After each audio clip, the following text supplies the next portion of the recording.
This is Dennis with Builder Academy from builderresources.com. In this session, I'm going to demonstrate how to complete the estimate. At this point, a lot of the heavy lifting has already been done by EstimatorPro as we went through and developed the takeoff and the database. I'm just going to check each of the detail sheets we'll be using to make certain that they are complete and that they make sense. If they do, I'll be inserting a lump sum, which will be transferred to the estimate, and then moving on to the next phase. The first thing I want to do, though, is hide phases that won't be used. There's no point in having them on the estimate if I'm not going to be using those categories. I'll do that by using the Summary, Customize Summary button. Okay, let's get rid of Real Estate Commission, Demolition, CMU Foundation, Steel, window wells, septic system, potable water, deck, exterior railing, foundation plaster, and landscaping. Now I'll just walk down the remaining phases. We're not going to be using a lot, but I wanted to leave it in there so that I can make the comment that it's by customer. Permit and fees. That looks about right. Let's put it at $3,200. Architectural and engineering. Plans have already been prepared. There's really nothing for us to do there, but there will be some engineering that we'll need to submit, and that's going to be about $1,100. Temporary utilities. Those calculations are done here with the information that's taken off the sheet, and I'll just take that lump sum of $1,250. Construction loan, we don't really have anything to do there, but I also wanted to make the note that it was by customer. Rather than record every phase, I'll just hit the highlights at this point. Once you get used to the process, the actual creation of the estimate shouldn't take more than about 45 minutes to complete. Okay, I've progressed here through the overhead and lot charges. I have them pretty well done. And the earthwork, foundations, flat work, damp proofing, I'm down to framing material and wanted to take a look at that. The template that I'm using has basement, main floor, second floor calculations. Of course, this is a single story job that we're doing. So I'd like to go in and take out the extra information that's in here. The basement and the second floor information, let's get rid of that. Then we're sitting here with the main floor, floor trusses, walls, and all of this information has been automatically brought over from the takeoff sheet, and the costing has been brought over from the database. Remember how we had that set up there with the automatic calculations going on here for the square foot of exterior and square foot of interior walls. Back to the detail sheet here. It appears that I don't have any wall counts yet for the garage, so I'm going to go take a look at that. I'm going back to the main estimating sheet, and then I want to take a look at my key info here.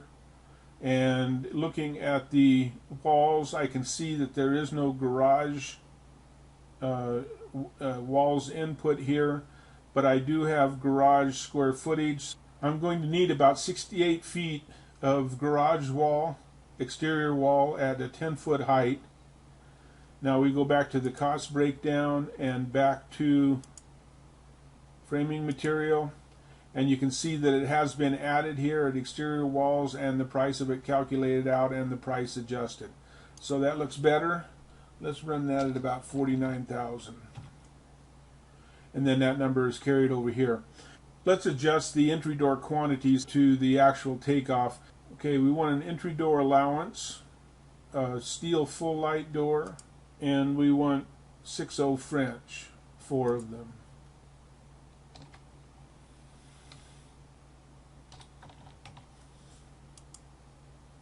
And now the entry doors are put in. For the window package, you can see that this information has already all been entered here, brought over from the takeoff sheet, and we have the final pricing here, and we'll just enter it as a lump sum, $17,250. With regard to the insulation, the customer is interested in finding out what foam insulation package would cost relative to the fiberglass bats that we normally are putting in. So we're going to go into the database and 2x6 walls and foam under the roof to get an idea of what those costs are.